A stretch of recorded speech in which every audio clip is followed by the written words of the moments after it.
It's time up. You had only one instruction. Do not come last. And you are the last person lacking behind. Jennifer, your journey ends here. You're hereby evicted from Gulder Ultimate Search.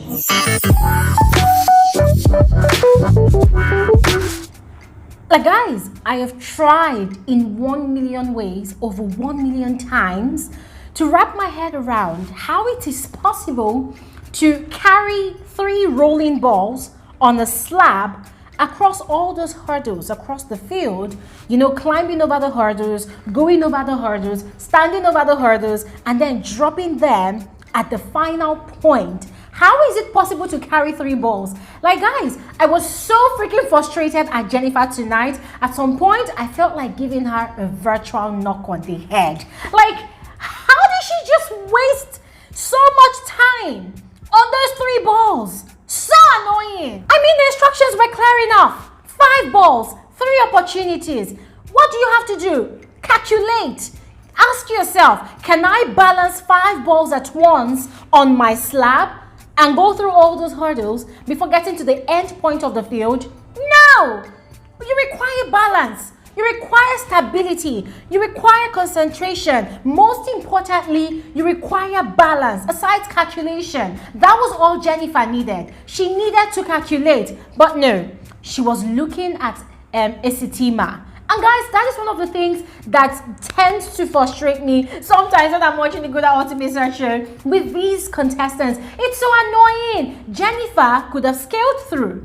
I mean, she made that mistake of carrying 3 balls at once on a final opportunity, guys. And it was so frustrating because she clearly saw Esitima struggling with 2 balls. Yes, so that could have given her the inclination that, oh my God, if Esitima is struggling with 2 balls, I will as well struggle with 3 balls, meaning she has one more load to hinder her way from getting to the final point, the finish line. But she wasn't really paying attention. She wasn't paying attention to the signs. Instead, she was struggling with 3 balls. Like guys, I was just looking at Jennifer rolling all over the field. At some point, it was so clear that she was really frustrated. Even me, guys, I totally gave up on her. I'm like, gosh, if you cannot see it clearly that you are the cause of your own frustration, then who is gonna help you out? At the end of the day, one person would definitely come last. You want to be the person, like guys, oh my God, you know what? I'm tired. Okay, calm down, Glory. You're welcome back to my YouTube channel. My name is Glory Elijah, and this is Frankie Speaking with Glory. I am the girl with the tea, and the tea of this video is all about tonight's episode of the Gulder Ultimate Search Season 12 show. Guys, the show keeps on getting intense and intense, more electrifying, more interesting. And tonight's episode was that one episode that got me off my feet from my couch. Like guys, I was literally on my feet watching the contestants as they executed their task. And don't mind on my rantings from the beginning of this video, but Jennifer, yeah, that's her name. Jennifer completely frustrated me. At some point, I was literally screaming in my house, like, stop trying too hard with 3 balls. Go with 2 balls. Come back again for 1 ball, or maybe go with 1 ball. Come back again for 2 balls. But my gosh, she was just doing the most. And at the end of the day, she was the contestant, or the 10th contestant that got evicted from this season of the Gulder Ultimate Search. And guys,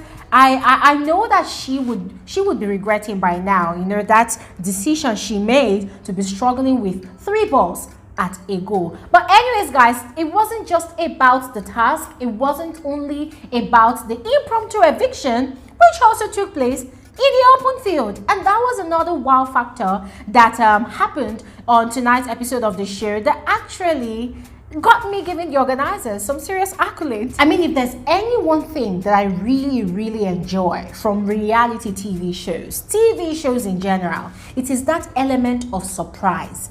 I love being shocked.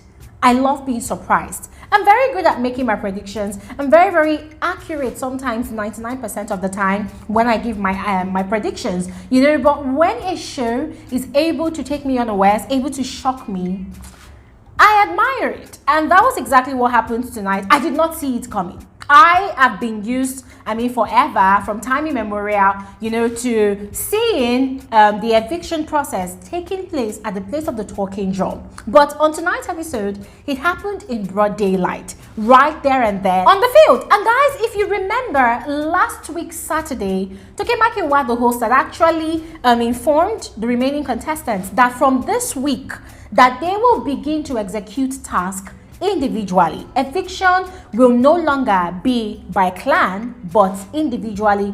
Every contestant remaining on the show will begin to play the game, yes, according to their individual capacity and not as a team, no longer as a clan. And guys, it all started tonight. And guys, I was actually scared because there's this thing about working together as a group. Sometimes that uniformity, it tends to cover the weakness of the individual members of that clan, of that team. And so guys, today we clearly saw that Jennifer had a problem of impatience, a problem of not concentrating, problem of not paying attention to details. And guys, it was very, very glaring for all to see tonight because it made me wonder how she had been performing in her own clan all this while that they had been playing the game, yes, on the show according to their clans. But regardless, guys, Tokemakinwa brought on some fun at the place of the talking drums, yes, even though I was all ruffled up already by the entire task process and execution, the eviction process. I was really, really ruffled up. But then Tokemakinwa loosened up more. Remember, she started loosening up last week Saturday, and so tonight she really loosened up. And guys, to be very frank with you, I was literally sipping a glass of wine and enjoying the conversation that she was having with the remaining 8 contestants of the season of the Gulder Ultimate Search show. To calm their frayed nerves, she decides to engage them in a conversation. Okay, let's talk about your campfire last night. I loved the fact that she literally engaged them in a very, very light-hearted conversation. Yes. And there's this thing about Tokemakinwa, there's this aura that she brings to the place of the talking drum. There's this air of seriousness, of danger, of tension that she brings, yeah, and it literally gives these contestants anxiety, puts them, on their toes like they're walking on eggshells. But tonight, Tokemakinwa brought on a lot of fun to the place of the talking drum. As I said, enjoyed every bit of their conversation. And then something quite interesting happened. So Esitima already has found a boomerang. And then she found another boomerang the previous night or morning, yes, close to the kitchen, making it 2 boomerangs that she has. And guys, remember the usefulness and the relevance of the boomerang for this season of the show. It means that if, for instance, Esitima, who already has a boomerang or 2, eventually gets evicted from the show, she has a chance of being voted back by the viewing public, yes, back into the jungle. So tonight, Tokemakinwa had instructed her to give away one of the boomerangs that she has to any of her fellow contestants. And according to her, Damilola does not intensify his search for a boomerang just like the other contestants. And Tokemakinwa did not really like that response because for her, the contestants had been given an instruction to search for a boomerang. And guys, to be very honest with you, when Damilola was asked why he was not really putting that much effort into searching for a boomerang like the rest of the contestants, his response was very, very lackadaistic to me. And to be very honest, I wished Tokemakinwa had the power to re-instruct Esitima to give that boomerang to someone else that was more deserving. It was very obvious that Esitima was just trying, to be kind to him. Yes, her reason was kind of interesting. She said, well, he does not put in that much seriousness into searching for it like the rest of the contestants who are constantly searching. And I'm like, well, girl, what do you expect? This is something that they should have that could possibly save their neck, to bring them back onto the show if they are evicted. So what do you expect?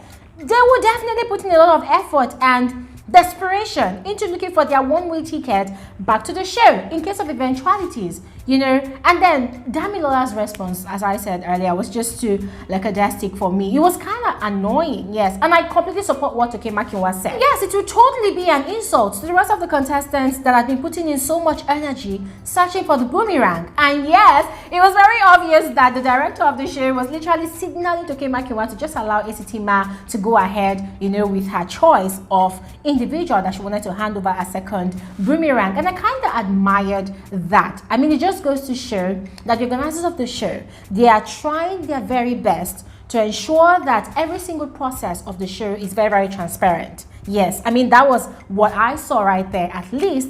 And that was how Okemakinwa finally agreed, yes, that Esitima should just give the boomerang to Damilola. But to be very honest with you, I wasn't really happy that Damilola still got it. I wished someone else more deserving got it. But that's just my perspective. Overall, tonight's show was a banger. I enjoyed watching it. Yes, as I said last week, yes, my last Gulder Ultimate Search video, I love it when my emotions are toyed with, and that was exactly what happened once again tonight. And I am totally looking forward to what's going to happen on tomorrow's episode of the Gulder Ultimate Search show. Please go ahead and let me know what you think in the comment section below, and I'll see you guys on another episode of Frankly Speaking with Glory Elijah. Have an amazing night's rest. Bye.